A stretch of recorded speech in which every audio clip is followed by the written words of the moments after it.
Naja, dass mit Opa nicht verlängert wurde, wir können das Thema gerne nochmal aufmachen, bevor wir mal in Uli reingehen. Das Thema, warum Opa noch nicht verlängert hat, ist, weil ein Opa natürlich sieht, oh, da ist so ein Musiala, der 25 Millionen kriegt, da ist so ein Davis, der 20 kriegt und die haben beide ein Handgeld zwischen 20 und 30 Millionen bekommen. So, dann hat der Opa natürlich letztes Jahr gesagt, oh, ja, gut, das möchte ich dann auch gerne haben. Ich möchte dann auch gerne Handgeld für meine Vertragsverlängerung haben und ich möchte dementsprechend bezahlt werden. Und dann sagt der FC Bayern, nee, wir müssen Geld sparen, das machen wir nicht, Opa. Ja, und das ist dann der Stand jetzt. So.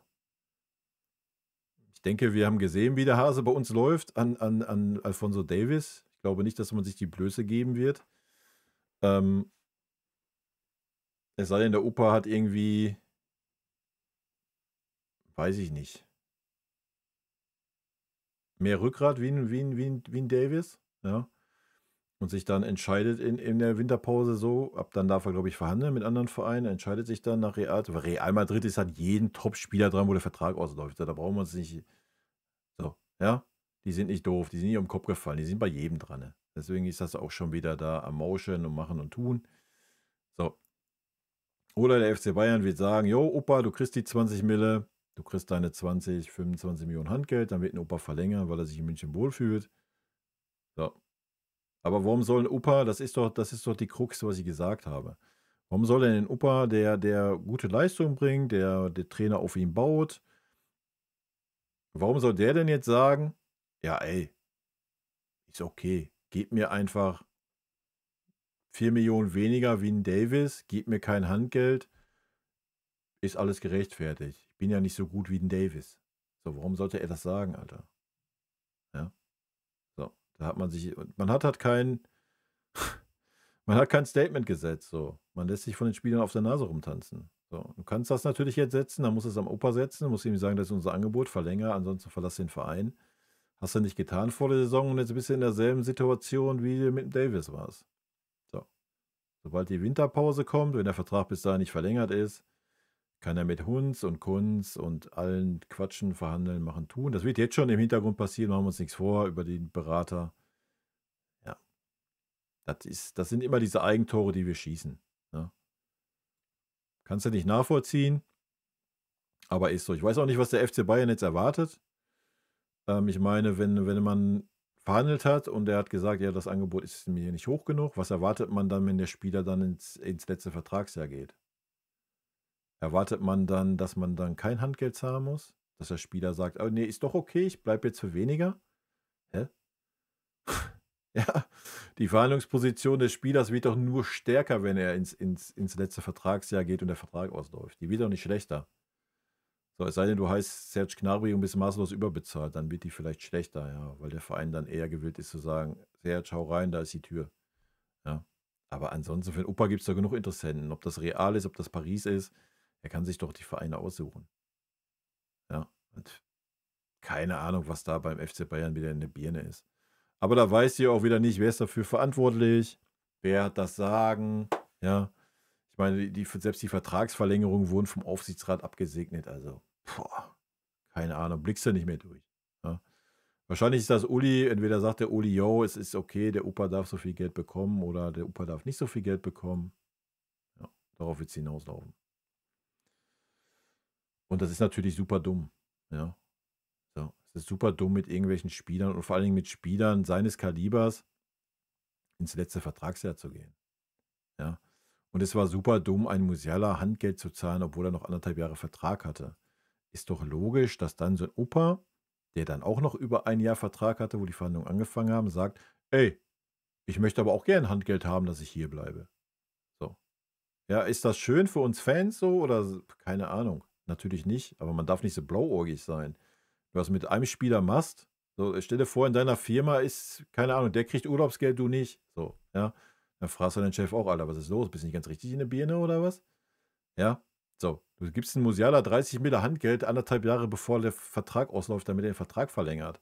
Sondern sagt so ein Opa, ja, ich möchte auch gerne Handgeld haben. Mein Vertrag läuft ja auch 1,5 Jahren aus. Und dann sagt der Verein so, nee, kriegst du nicht. Ja, und dann sagt der Opa, ja, alles klar, dann dann verlängern wir den Vertrag nicht, ja. So, aber wo soll deine Verhandlungsposition als Verein besser werden? Die wird nur schlechter. Ja. So. Du kriegst das Problem, dass ab der Winterpause der Opa mit dem Kopf woanders ist, sich irgendwelche unmoralischen Angebote kommen werden, er sich überlegen wird, was mache ich? Ja. Katastrophe. Kannst hoffen, dass das vor der Winterpause geklärt wird. So. Ja, dass der Max Eber die Erlaubnis kriegt, den Vertrag zu verlängern. Ja, darauf musst du hoffen. Ist leider so. Thaler, servus. Opa wird nach Madrid gehen, ablösefrei. Ja, kann passieren. Kann aber auch sein, dass er nach Paris geht, ablösefrei. So, die haben auch kein Problem damit zu sagen, komm, Opa, kriegst 30 Meter, wenn du hier hinkommst. So, ja. Punkt. Ja, aber wie gesagt, wie kann man mit so einem Spieler ins letzte Vertragsjahr gehen? Das ist halt dumm, Alter. Das ist richtig dumm. Ja, und wir lernen es nicht. Wir machen es immer wieder. Seit Jahren. So, das ist das Problem. Katastrophe.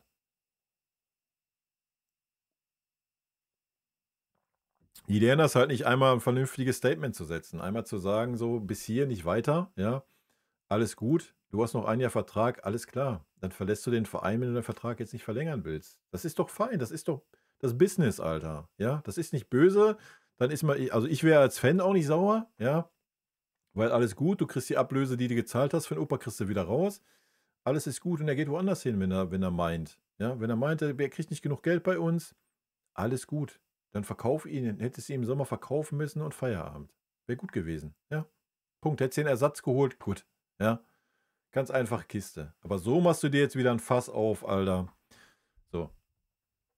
Das Fass ist, du kannst dir nicht die Blöße geben, genauso wie es bei Davis nicht konntest, so ein Spieler im besten Fußballeralter, der Topleistung bringt, der Stammspieler ist, abzugeben, ablösefrei. So, die kannst du dir nicht geben. So, das heißt, der Spieler hat alle Trümpfe auf der Hand. Du wirst ihm am Ende die 20, 25 Millionen Handgeld zahlen, du wirst ihm 20 Millionen Gehalt zahlen, dann wird ein Opa für 5 Jahre verlängern. So, darauf läuft es hinaus. Oder Real Madrid oder Paris oder sonst wer sagt, komm, bei uns kriegst du 50 Meter Handgeld und dann wird er da hingehen. So, das sind die beiden Optionen, die es geben wird. Ja. So, und das ist komplett dumm. Ja. Aber sollen wir das Fass aufmachen, was bei uns gut läuft und schlecht läuft, was Transfers angeht, Alter? Das ist ja Katastrophe. Na, Chico, sei froh, dass du geschrieben hast, fast jeden Fan verteufelt. Sei froh. Ja, sei froh. Ich habe das Defensivverhalten unserer Sechser, Leon und Jo, kritisiert. Plötzlich haben wir einen Trainer, der die Abstände zwischen Innenverteidigung und defensiven Mittelfeld ernst nimmt.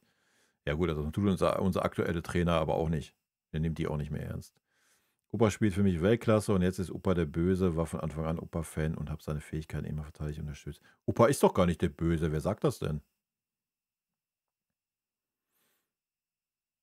Das sagt doch keiner. Also für mich ist Opa auch nicht der Böse. Warum auch?